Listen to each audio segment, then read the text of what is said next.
Warning. Recommended for mature audiences. Today's crime talk includes adult language, drinking, description of crime scenes, and just pure fucked up shit. Viewer discretion is advised. Hello everybody. Today we're going to be talking about Joe Metheny. I don't know very much about him personally, but my co-host does. Okay, so this man has been known for many different things, but mainly the guy who put human in barbecue. Together. Yes, he fed people human flesh mixed with, like, pork. Was it good? I mean, there was no complaints that I've read about, so... 5-star restaurant maybe? Yeah, they 5-star side of the road. On the side of the road. Okay. He made a barbecue stand on the side of the road and fed people his victims. Ooh, that's interesting. That's how Never he heard got about this guy. That's how he got rid of his victims. Is that creepy? Well, I guess that's creepy, but it's also kind of smart. No remains, no. Well, I mean, he still had evidence. bones. Like, you can't put bones in there. I mean, yeah, but like bones would be easy to dispose of. I mean, I'm sure you can, like, I don't know, from, like, With a TV blender? shows like, from TV shows, I'm sure you can put, like, acid in it, or, like, boil it in acid, and it's gone. Yeah. You're literally helping serial killers get rid of a body here. Well, to start, I'll give you his full background, okay? His name is Joseph Ryan Metheny. He was born March 2nd, 1955 in Baltimore, Maryland. He is one of 6 children. He was said to have been neglected as a child by his father, who I couldn't find his name. His father was an alcoholic who was killed in a car accident when Metheny was 6 years old. According to his attorney, it was said that his mother, Jean, had also neglected him and his siblings. Metheny said that his parents often sent him to live with other families. He stated it was a foster-like arrangement. At one point, he had falsely claimed that his mother was deceased. His mother said that they were somewhat poor and she had to work as a waitress, barmaid, and food truck driver, but she had provided her children with a normal family life, and the children had never gone hungry or been put into families, as Metheny had claimed. She said that Metheny was above average student, always polite and not mean as a child. She said that he was smart and had a good childhood. If he was neglected, it was his own fault. It was a pretty good home. Metheny joined the United States Army in 1973. His mother said that he had served in Germany, although he claimed that he had served a tour in Vietnam and had become addicted to heroin while in artillery unit there. His mother said that she had no recollection of him serving in Vietnam, and the circumstances of his service were reported as unverified in press reports. American involvement in the Vietnam War had ended by that time. Metheny never contacted his mother after joining the Army. His mother said he just kept drifting further and further away. I think the worst thing that ever happened to him was drugs. It's a sad, sad story. Now here is where it gets a little confusing for me, so I researched this as much as I could, but it states that his crime spanned from 1976 to 1996. But this is from what he's saying, and I guess what everything else is saying, because it's saying that he did it from 1976 to 1996. But the only crimes I could see that he confessed to were from 1990 till 1996 when he was caught. So nothing in the past, 15 years? 14 years? 14, yeah. 14 years. So I'm not understanding how they're getting all of that, but I'll continue on. The Vietnam War was in the 70s. So right, and he joined in the 1973. But just because you were in the Army doesn't mean you were in Vietnam, technically. I mean, I get that, but there's some time that was possibly... I don't know, that seems weird that he claims... If he's claiming all of these things that he did, of putting people in meat and serving them to people and killing all these people, and he confessed to everything, I would confess to everything, not just half of it, or he only confessed to a quarter of it. Yeah, but some psycho killers or like serial killers like to think or like to make them seem like they're more powerful and psychotic than they actually are. It's like Ted Bundy, or I think it was Jeffrey Dahmer. One of the serial killers, one of the popular serial killers, confessed to killing so many people, like 70 people, and there was only proof of him killing like 10. So why would you say that you killed 70 with the potential of getting 70 things put on you? He's just saying it to possibly make himself look bigger, badder, and meaner. Well, that's my point then. If he wanted to look like that, like most of them do, then he would have confessed to the other 14 years of... Well, I think he's already confessing to more than he actually did. Oh, okay. So, I don't... I don't know, it's confusing when you think about it or when you listen to the full story. Metheny was ironically known as Tiny in the 1990s as he was 6 feet tall, 6 feet 1, large framed and overweight. He had been spending most of his time in bars, living with bands of homeless men in a makeshift camp in South Baltimore. He spent the majority of his money on cocaine, heroin, and however, he held a steady job as a forklift driver and he was described as intelligent, well-spoken, and very well-mannered. At some point not stated and no name listed, he met some lady, fell in love, got married, had a baby. He was able to provide a home for them because he was a truck driver, but it was still apparent that the two were still doing drugs together. So fast forward, Joe comes home late at night and he opens up the door, turns on the light, and everything was gone. His wife and his kid, his furniture, everything was gone. She moved out and took all of their stuff. At the time, their son was 6 years old. So obviously, Joe's ticked off. Well, I would be too if my wife left me with everything. Everything to my name, everything that I worked hard to get after climbing out of drugs and being homeless and stuff. No, I mean, he's still doing drugs at this point. Oh, he's still doing drugs? Okay. Yeah, well, maybe that's why. They're both still doing drugs. They both are. They're both still doing heroin. And the wife. Yes. Oh. So she's just as bad as he is. He continues on with his day today, but he was ticked off and wanted revenge. 6 months go by, but still no sign of either of them. Never really said what he did in those 6 months. I just assume worked, drugs, slept, eat, repeat. That's all I know. He needs to get his fix. So he goes to his drug dealer. He finds out from the drug dealer that his wife moved to the other side of town with some guy and she's been working as a sex worker. She has? She has, yes. Ooh, career change. And that their son had been taken away due to neglect and abuse by the system. He finds out that she's currently living under a bridge with a bunch of homeless people. So I guess he goes to the area where his ex-wife is supposedly living at this point. Or servicing some other men for work. Pretty much. Hey, he's got to make a living. So he goes down to the bridge where she's been supposedly staying, according to the drug dealer. He sees these two homeless men and he asks them if they had seen his wife. The men say, no, I haven't seen her. With Joe, heroin made him angry and very on edge. So Joe did not like the answer no, and he did not want to accept no as an answer. So he walks away, essentially grabbing an axe, and he murders them. I can go into grave detail if you would like to know exactly what he did, but I'll just spare you and say he just chopped them up.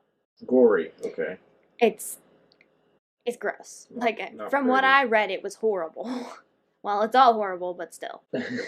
Now, according to Joe, this is the first time he had killed someone, which I don't know if I believe that. If you're in Vietnam, you definitely killed somebody before then. Plus, how do you go from 0 to murdering 2 men and chopping them up? Viciously. That does not happen.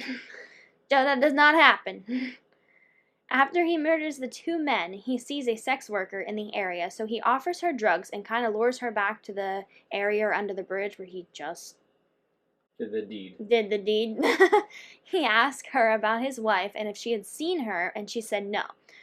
So, Joe was not satisfied with that answer, and he decided to beat and murder her as well. Another one bites the dust. And then he also sexually assaults her. Oh. There are no names of any of these people, so I don't know who these victims are, so apologize for labeling them as homeless and a sex worker, but that is all I have to go off of. But just keep in mind that all 3 of these murders are all in one night. Possibly an hour after, minutes after, whoever knows. Joe is just seeing pure blood at this point. He's essentially on a high. He hears something coming, so Joe panics, grabs the poor lady's body, and hides her in a bush. It's another sex worker coming to the bridge. He kills her. So then Joe notices a fisherman nearby. He doesn't know if the guy witnessed anything, but Joe's got to get rid of him just in case. So that's what he does. So he grabs a steel pipe and he hit the fisherman in the head, killing him instantly. We are now at 5 bodies in one evening. I told you, this man is insane. Cow. In one fucking evening, he's up to 5. Now, so an evening, that's like a couple hours, if that. Joe said, now in a confession, years later, and I quote, This is what Joe said. It was a very busy night. 5 murders within about 7 hours. 7 hours. Okay, that's a little bit more than I thought, but Still, wow, that's still that's a lot. getting That's it. a lot of work. Joe ends up leaving one of the homeless men on, I guess, one of the mattresses, and he chops off his head and buries it. Well, what's the point in that? I don't know. I don't know. Why do they always chop off the heads? That's what I don't understand. I don't know. It's like every single serial killer goes for the head. It's like, do you want an arm? No, I'd rather have the head. Yeah, but it's not him having it. He just chopped it off. Yeah, but why do they buried always it. go for the head? No. It's like, at least Ed Gein got a little bit more enthusiastic and went for some damn nipples. Who? Ed Gein. I don't know who that is. I'll get to him next time. He's the most fucked up one. Okay. Anywho, Joe grabs a cement block and then ties it around the 2 of the victims and tries to sink them in the lake. It was the fisherman and one of the sex workers that he tries to sink. He tries to clean up the crime scene the best that he can, but he heard more people coming and thought he should leave.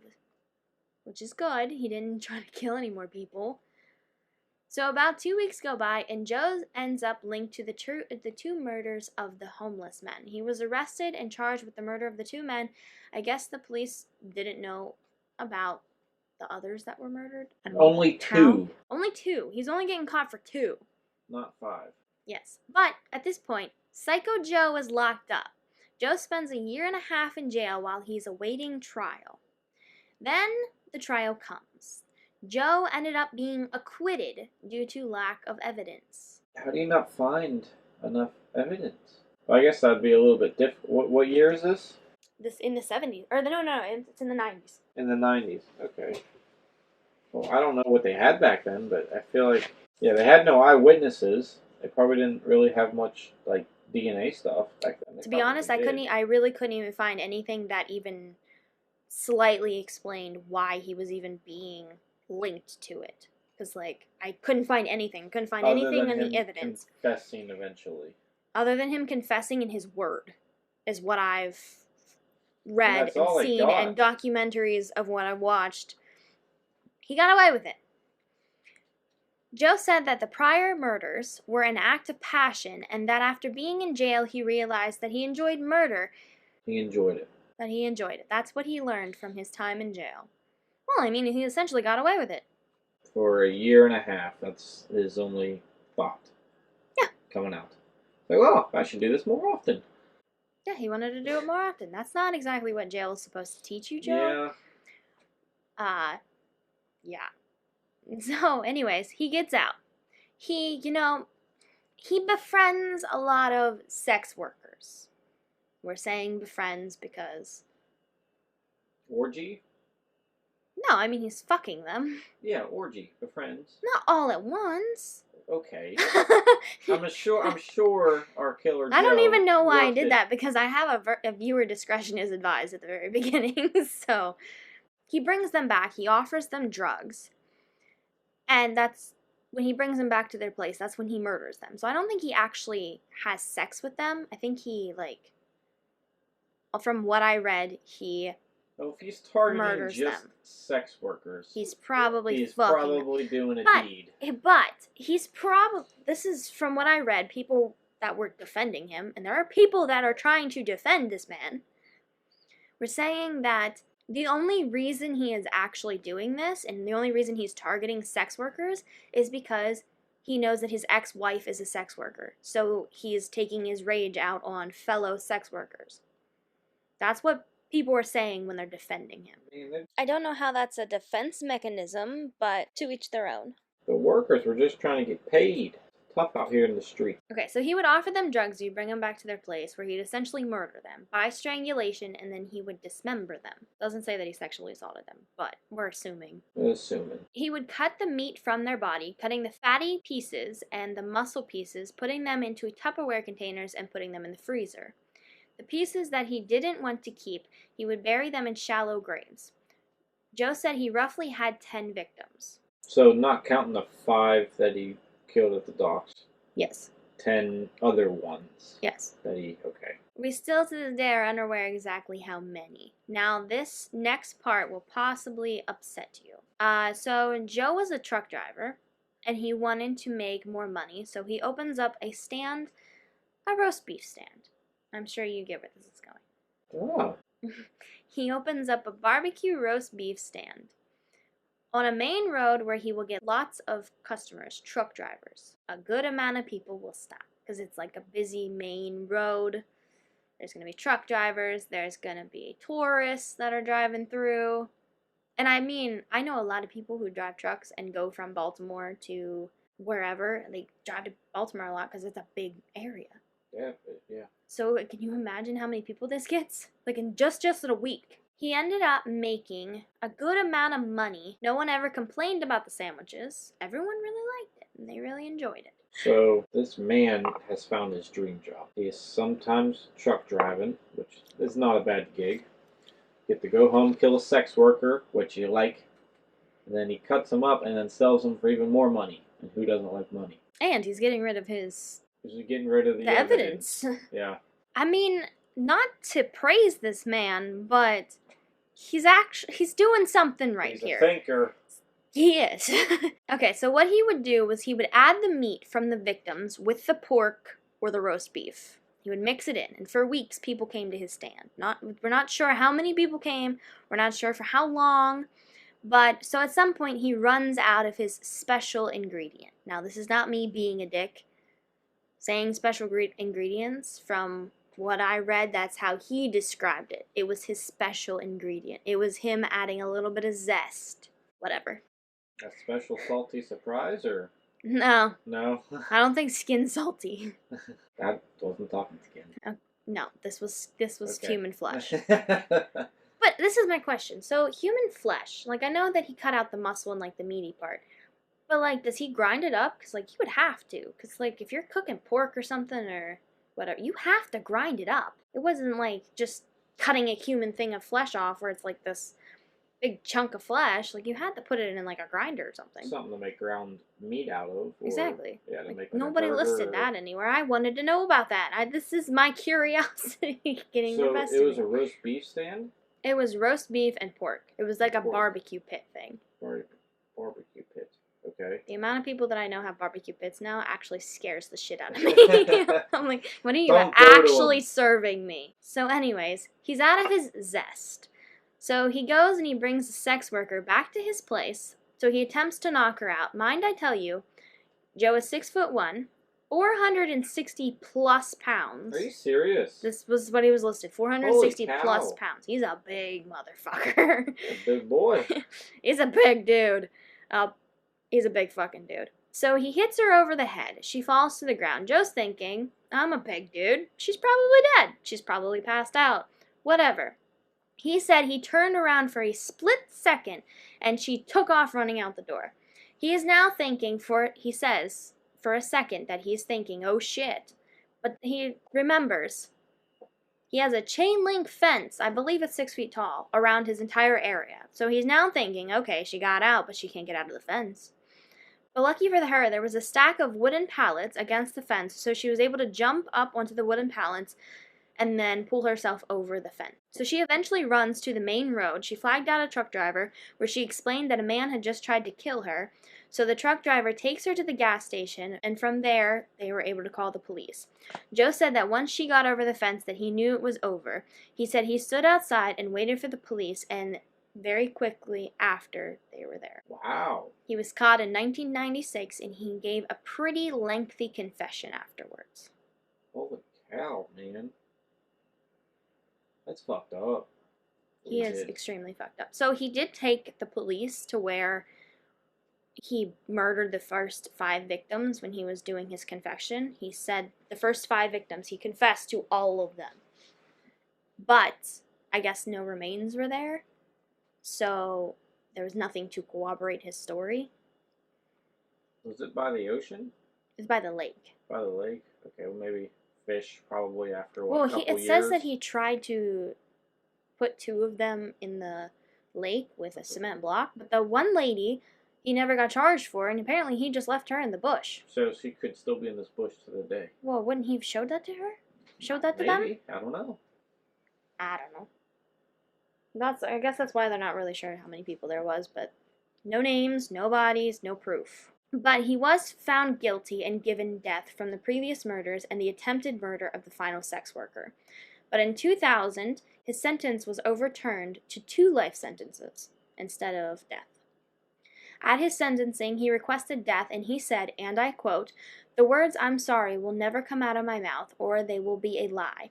I am more than willing to give up my life for what I have done and have God judge me and send me to hell for eternity." He was never charged with tampering with food, which is a felony from what I know about, but there is no proof. But he told a bunch of people that was in his confession, that he served people the food.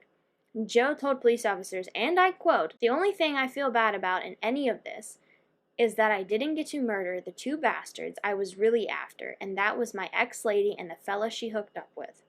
He also went on to say, next time you're driving and you see an open pit barbecue stand, think about this before you take a bite. That's what I'm going to do. Is he still alive to this day, or? In August of 2017, he was found dead at the age of 62 in his jail cell. Only 62. Well, they're saying that something actually happened and there was like an investigation on it. Sounds sketchy.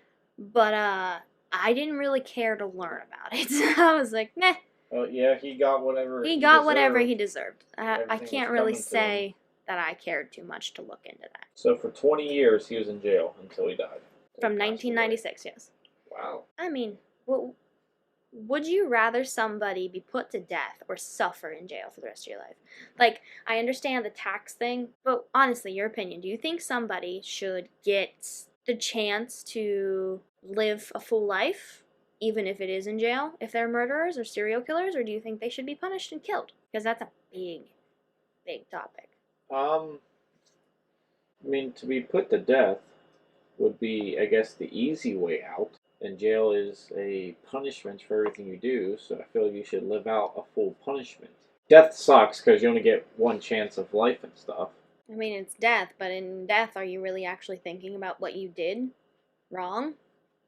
Yeah, where you can have 40, 60, 20 years to think about what you did and why you're in here. Or they can sit there and think about, hey, how satisfying it was to actually kill somebody. So, I mean, it can backfire no matter which way you go. You can be like, hey, I really enjoyed this. I'm going to sit here for the next 20, 30 years and think about this in depth and think about how amazing it was. Or you can sit there and be like, hey, shit, I fucked up. Now I have to live with this forever. It sucks. This is haunting me. I believe that it should just be ended because they're just a waste of space. If you can take somebody's life, then I think that the government can take yours. That's it's just an eye for an eye. An eye for an eye. Maybe you could torture them, but then there are people that actually believe like torture is a satisfaction thing. Like it's like BDSM. Yeah, some freaks out there. Not judging, but I'm judging. I mean, yeah, we're judging a little bit. But I'm not going into work the next day, or the next 2 days. The hell beat out of me, and they're going to ask me what the fuck happened to me. I'm like, yeah, my wife got a little kinky. I'm fucking freaky in bed. Don't worry about it unless you want to find out about it. Don't worry about it. You don't need to worry about it. My wife got a little kinky. So my wife got a new toy. It's called a baseball fucking bat. Oh, what are those called that they like? A taser? It's like, my wife got a taser, it's not a hickey. That's exactly what it is. Maybe we'll do the Ed Gein thing next, right? That's his name? Ed Gein. Yep, with all the nipples? He's the most fucked up guy I've ever read about. Maybe we'll do him next. He fascinates me, to be honest with you. It's like, what the fuck, man? That's the end of this episode. If you have made it to the end, subscribe, leave us a like, and comment down below. Let us know what you would like to see next week, and let us know your thoughts about today's crime talk. Thank you for listening, be careful out there, and we hope to see you next time.